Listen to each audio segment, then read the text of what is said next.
Hello,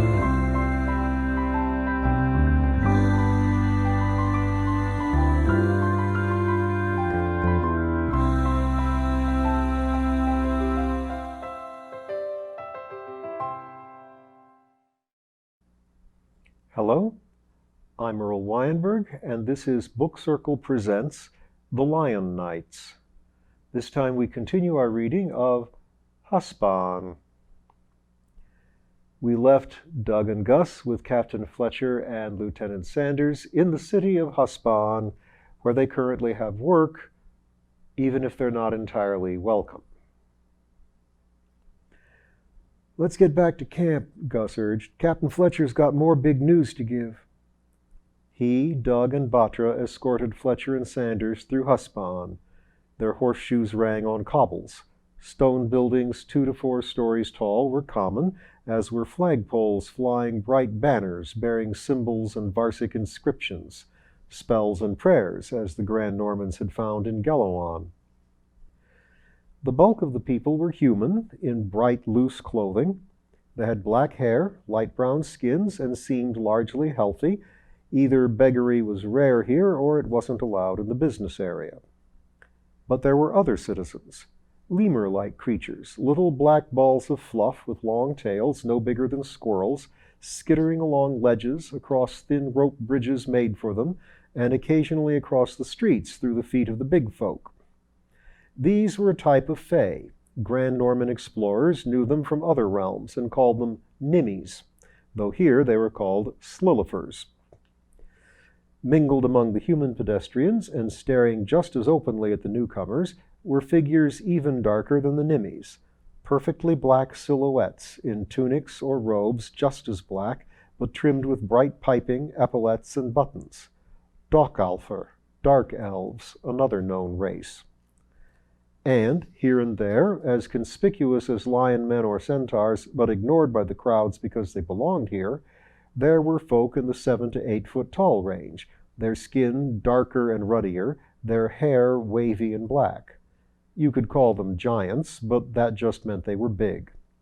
The Grand Normans did not yet know enough to classify them further, but had seen children and elderly among them, so they must be mortal. "What kind of news?" Batra asked, "on top of changing back and going home?" Wait, Captain Weisskopf, please," Fletcher interrupted. "Excuse me, Mr. Batra, but it's subtle. I think there will be less confusion, less chance of misunderstanding if I tell all of you at once." "Well, okay," Batra agreed. "But is it good news at least?" Gus did not look cheerful. "It's big," Doug told him. "It's good or bad depending on what you make of it." He glanced at Fletcher, who nodded slightly. "Is everyone else at camp?" he asked, diverting the discussion. "Daytime? Mostly, but I don't think all." Batra glanced at a post at the side of the street. "You got money for a runner?"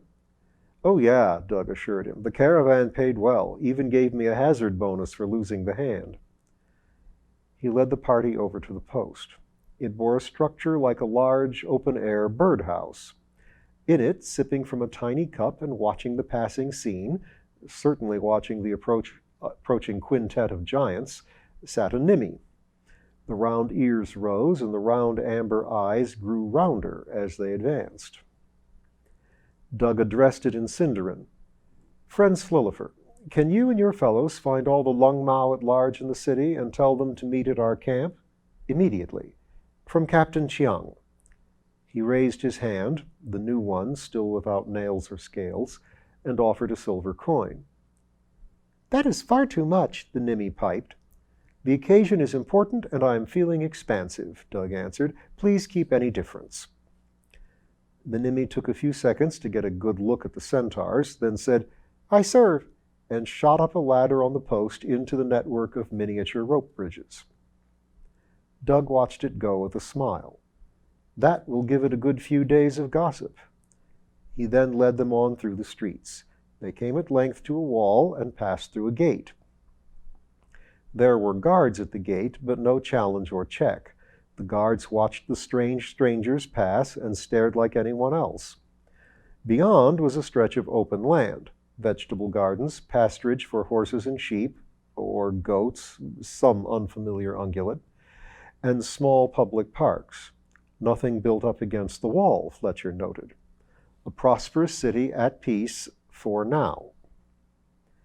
They passed through a belt of loose, half-countrified suburb. Rapid footfalls came from behind, then slackened. Fletcher and Sanders paused, turned, and saw two more lion men at a standstill, staring at them. Gus waved to them. "Come on," he called. "Big meeting." The two caught up with them and were introduced as Brett and Derek, apparently white Americans under their transformations. Soon they were into real countryside. A footpath led off the road into a patch of wood. Another Lung Mao, dragon cat, Doug's own coinage, caught up with them at the edge of the trees and was introduced as Lloyd, an Australian. Half a minute later, they were at the camp. Fletcher took it in with an experienced eye. It was very simple, but looked and smelled clean. 3 banked campfires surrounded by a straggling ring of bedrolls and bundles, interspersed with many iron and wooden buckets of water. And it was full of lion men. They were all young men and all dragon cats, but various within that range. A few wore the gray and blue city uniforms, but most wore homespun woolens. Some were bearded, others shaven. Hair could be short, collar length, shoulder length, ponytailed. Fletcher wondered if they wanted to assert their individuality after being trapped in the Fey troop, the hive mind, as they called it. Unlike the ones trailing Doug and Gus, these had had no word of their captain's return. Now, here they were, escorting 2 mythical monsters. Into the gobsmacked silence, Doug commanded, "Listen up! These are Captain Fletcher and Lieutenant Sanders of Grand Normandy. Yes, that sounds earthly. They're from Earth. They don't look it, but we don't either, do we? They and their folk are the best friends we have. We met Captain Fletcher in Geloan, and he was able to tell us what happened to us, where we are, how we can go home, and what we are." By now there was a rising rumble of voices. "Quiet, and let him talk." "How do you do, gentlemen? I'm Captain Philip Fletcher of the Dedicated Cavalry of Grand Normandy. Grand Normandy is indeed an earthly nation, but small and hidden by magic. We are explorers and traders, and we were on a liaison mission to Geloan when I met your captains. They told me how you had been transformed and abducted by a wicked fay to be slave soldiers in her battles. They've told me about your wanderings since. In return, here's what I can tell you. First, the year is 2018. It is 5.5 years since you were taken." Fletcher waited out a wave of muttering and cursing. They knew it had been at least 3 years. They were relieved it had not been centuries. He resumed, "That's when. As for where, by now you've seen several different worlds. We call them zones. They come in different sizes and kinds. There's a chain or archipelago of Earth-sized zones we call the Road to the Sun. Baraed Torgon, where you were captive, is a small zone near the major zone of Gavura. Your wanderings have come into the Hathor Passages, as we call them, a network of little zones near Netzach, another major zone. The point is, we're mapping all this. There are passage maps, like networks or flowcharts of zones. I can show them to you. And on the map, at the beginning of the road, is Middle-earth, Enorath, Malkoth, my home and yours. Our ship, the Bethos, is in port here in Huspaan right now, ready to set sail for home. And you can come." Another wave of noise went up, something like a cheer, but it crested quickly. All of them instantly saw the snag. One of the lion men called out, "Like this? That's when and where. What about what and how? What are we? How can we go back like this?" Right. The tough part. Fletcher glanced at Gus. He was staring stoically into the distance. Into forever, Fletcher guessed. Doug was watching his men closely, but spared a glance for Fletcher. "The what, then? Your Dagorodel, your war lady or her shapecaster, did not base your shape on any existing breed of creatures that we know of. They made it up. And just as a shapecaster changed you, one can change you back. We do not have one handy, but they exist. The rumble and mutter started up again. But, Fletcher continued over it, there was another change much more significant than any change of shape. I've been told of the hive mind you lived in while you served this Dagorodel. That is what we call being in a troop. When you are put in a fairy troop, you become fey-marked. You become fays. You are all fays. Bafflement, stunned silence. Fletcher quickly filled it. Fays are immortal shapeshifters. Shapeshifters. Sooner or later, with help or without it, you will all be able to turn back. Immortal. You are all immortal. Fletcher took a small step back, folded his arms, and waited. The wait was short. Before he had finished the gesture, voices rang out, louder and more confused than ever. But there were fewer speakers. People were either very loud or silent. Doug and Gus waded in among their men, calming, explaining. Fletcher listened to the babble. We can learn to turn back? Immortal? We can turn into anything? Where do we find a shapecaster? Do they know? Do you believe them? How the pus-bleeding hell can we be immortal? Did you tell them about JJ and Sandy and Gopal? Forget the immortality jive. Can we get back really? Can we really change back? If we can change back, how come we've stayed this shape for 3 years, 5 years? How long does this trip take? What do they charge? Can we work our way? Doug and Gus, being calm and patient, were inaudible. Fletcher felt a slight warmth at his flank and glanced to his right. Sanders had moved up close, nearly touching. Fletcher felt a bit heartened. The equine side of his mind was not happy watching a pack of agitated predators. An ally close by was welcome. You've given them a lot to chew on, sir, Flanders said, accidentally poking at the predator theme. Home, immortality, changing back, all at once. Fletcher nodded. True. And they've already had to swallow other worlds and transformation. They need just one more impossibility to pull even with the White Queen. What? Oh, yes, 6 impossible things before breakfast. I don't suppose you could have fed the news to them a bite at a time? I thought about it, but in the first place, that would mean keeping secrets from them, at least for a bit, which would erode trust as I doled out the news. And asking Gus and Doug to keep secrets too. And they have... Liam, you and I were glad to transform, but it was still tough. Sanders' ears were not mobile, but you could almost see them twitch at the use of his given name. Yes, sir, certainly. Doug and Gus didn't want to transform. It was a shock and a horror. 5 years of it. And then I told them the transformation went deeper than shape, right down to their metaphysics. I won't add secret-keeping to their burden. Anyway, this method keeps their lads from getting stuck on any one part of it. Each has a quarter of his mind wondering about home, a quarter wondering about immortality, a quarter about shape-shifting, and the remaining quarter being flat-out confused. It's stressful, but not as stressful as any one of those ideas alone, I think. They can keep moving forward. Whoa, whoa, whoa, whoa, yelled Gus, done with being calm and patient. Time out! Yes, I believe Captain Phil. Sanders winced. He's got a whole ship's crew vouching for him, including a bunch of fairies. Gopal and Sandy and JJ will get better, and Terry and Raj. And we have been changing shape, growing back hands and tails. That's part of it.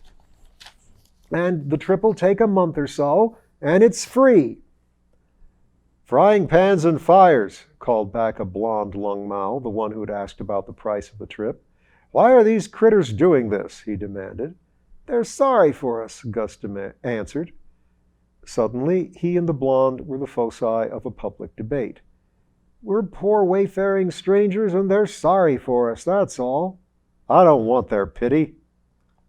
Gus took 2 strides, bringing himself muzzle to muzzle with the blonde dragon cat as big as himself. "I do," he declared. "I've been kidnapped and mutilated and enslaved and left loster than I knew anyone could be. Haven't you? Don't you want help?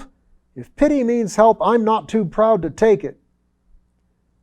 "Do not scorn pity, that is the gift of a gentle heart," quoted Doug, quietly but clearly. "Generosity is a real thing. Take it." Fletcher saw the young men latching onto one idea and getting bogged down. Time for the critter to speak up. He took a few steps toward the debate circle, caught the blonde's eye, and called, "Sir, Mr. "Rob," said the blonde. "Just call me Rob." "Rob, here's what we get out of it. Your future goodwill. Yes, you are poor wayfaring strangers, but you are also a score of elven knights, a band of immortal warriors. That's a rare thing and very powerful, or it could become so. We call the life you came from, the one without magic, the Monde Minor, the little world. This is the Monde Major, the big world. It's big in many ways, but the population is small. You'll run into Grand Normandy again, of a certainty, in one century or another, and who knows what you might be by then. We want you to remember us fondly." Rob blushed and looked confused. Gus gave him a friendly cuff on the shoulder. "Let's get packing," he told Rob, and though there was still plenty of talking, the men turned to and began to pack. "I see what you mean, sir," said Sanders, "about keeping several balls in the air. Distract him from his suspicion by bringing up the immortality." Fletcher nodded, but said, "I've done a bad thing. It was expedient, as bad things often are, but still, wouldn't it have been better if he had just had the grace, the humility to accept charity? Instead, I appealed to his vanity." "I don't know there was a lot of humility forthcoming, sir. And you also helped him feel better about his fate," Sanders countered. "There's that." Then Fletcher found Doug was watching him, and he remembered how keen the Lungmau ears were. But then, with both ears and eyes, Doug aimed his attention above and beyond Fletcher. Turning, Fletcher saw a nimmy in the tree branches above. It piped something. Doug apparently understood. He nodded and held out his hand. The nimmy came dropping down, barely touching branches, leapt out of the tree to Sanders' shoulder, thence to Doug's outstretched hand. "You are leaving?" it squeaked. "You wish it?" Doug furrowed his brows. "Yes." "Marco, Amdis and Lorco want him in the labor pool. They have heard. They want him detained." "Amdis and Lorco, are these the 2 men he beat up?" "Yes, they have heard he is leaving, but they want him held for punishment." Doug sighed loudly, scanned the camp, then bellowed, "Marco!" A catman came trotting up, a bit shorter than Doug, but brawny. Fletcher had no trouble believing he had used Ambus to club Lorco, or the other way around, but right now he looked worried. Doug had thought hard in the few seconds that Marco had taken to cross over to him. "Your punching bags, Andus and Lorco, have heard we're leaving, but they want to keep you here to face their music, labor pool." "More," squeaked the nimmy in Doug's hand. "They plan to have him assigned to one of them." Doug brought the nimmy to his face. "We need a good magistrate," he said. "Can you recommend one?" "Gaeldui," the creature answered promptly. "But hurry! Ambus and Lorco are moving now." "Show us the way," Doug said. He grabbed the dismayed Marco by an upper arm and held the nimmy out before him. It pointed back down the path toward the road. Towing Marco, Doug turned and started to run. Fletcher followed, pausing only to tell Sanders, "Help them get to the ship. Answer questions, but keep 'em moving." Doug and Marco were big and young and strong and urgent, but Fletcher was a horse. He had no trouble catching up and keeping up. They sped back up the path, down the road, through the belt of suburb and the next belt of parkland, and then the gate. Fletcher's hooves rang on cobble. The sound warned pedestrians out of the way. After a few turns, directed by the nimmy, they came to a halt on a street of townhouses. But they did not stop before a house. Rather, they stood before a tall garden gate. It and its fence were twined with ivy, and hemlock trees rose behind. They stood before a garden or small park. There was a bell by the gate. Doug rang it. "I wondered," said Fletcher, regaining his breath, "if you would order me back, or ask why I came." "I order you?" Doug asked. "No. And I just figured you were continuing your work of uncovenanted mercies." "What?" puffed Marco, still catching his breath. "He's here to help. He's the first person to be kind to us in 5 years." Doug met Fletcher's eyes. "Send you back?" He rang the bell again. Fletcher shrugged. "This isn't my business. I just thought you could help," Doug concluded. "Right. At least I'm evidence you're not making the whole story up." Doug started to reply, but then the gate opened. A shadow stood in it, a dark elf, as Fletcher had guessed when he heard the Nimmy give the name. "Is Magistrate Gaeldui available?" Doug asked. "I am Gaeldui," the silhouette replied. He looked them over. "Here is a tale worth hearing. Come in." He opened the gate and waved them in. While Doug and Marco gabbled out their story, Fletcher looked around with interest. They were indeed in a garden. The nearest to a sign of habitation was a small gazebo in one corner, containing a cabinet, a small table, and 4 chairs. There was also a well in the center flower bed. While he listened, Gaeldui drew a bucket from the well, filled ceramic goblets, and offered them to his guests, still sweating from their run. All was dark. The gazebo was made of black marble and iron pillars. The furniture was of dark woods. The paths and well were dark gray stone. The leaves of the garden were dark greens. But all this was background for lights. The dark plants and bushes bore a profusion of flowers, mostly small, many white. Lily of the valley and miniature white roses seemed to be favorites. The gazebo was ornamented with reflectors and crystal hangings. The goblets they drank from were dark blue, but rimmed in silver. Gaeldui was the same.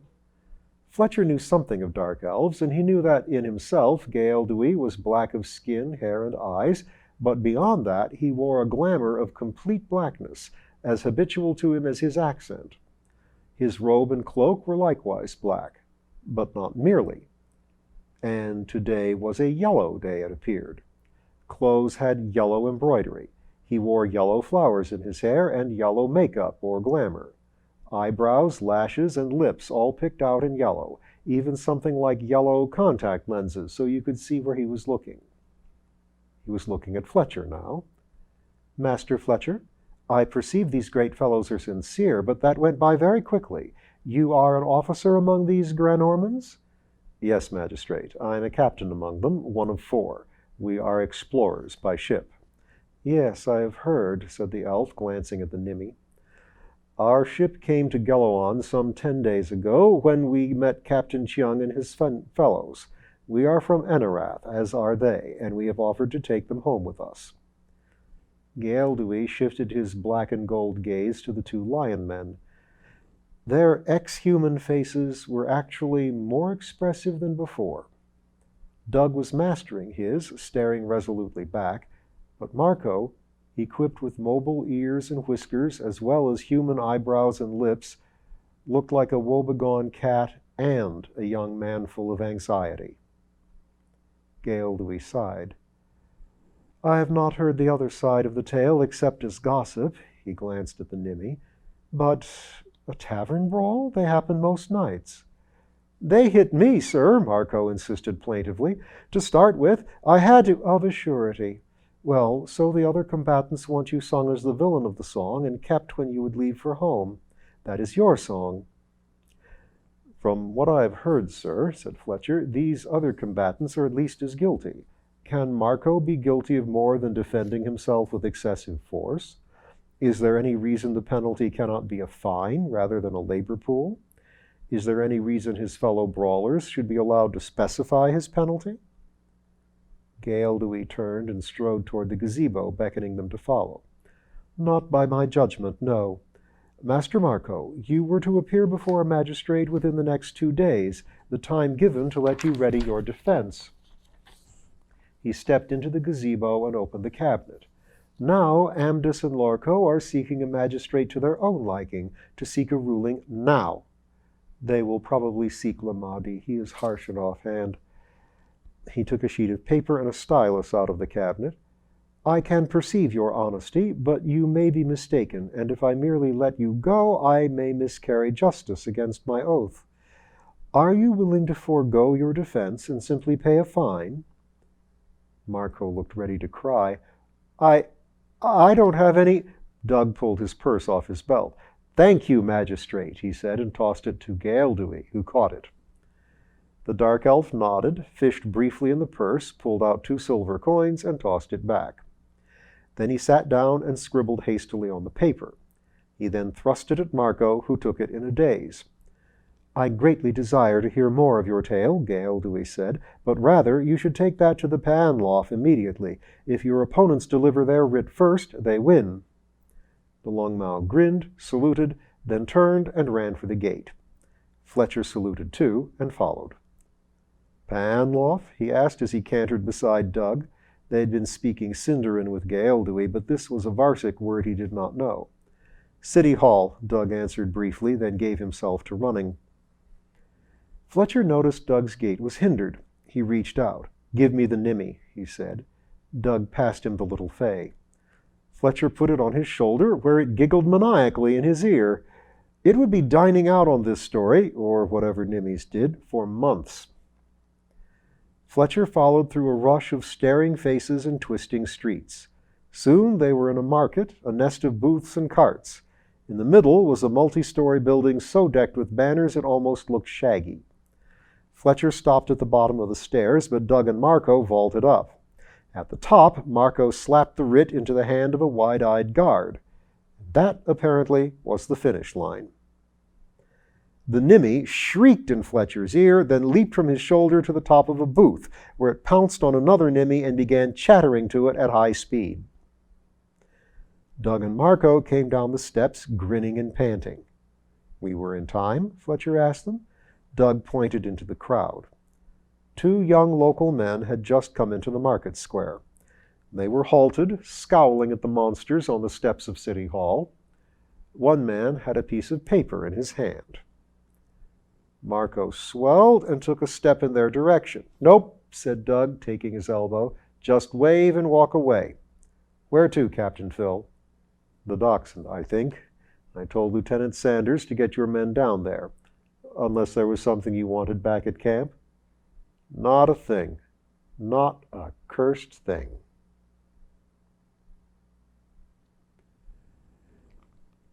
And so the Lion Knights have started their journey home, and we'll watch them along the next step next time.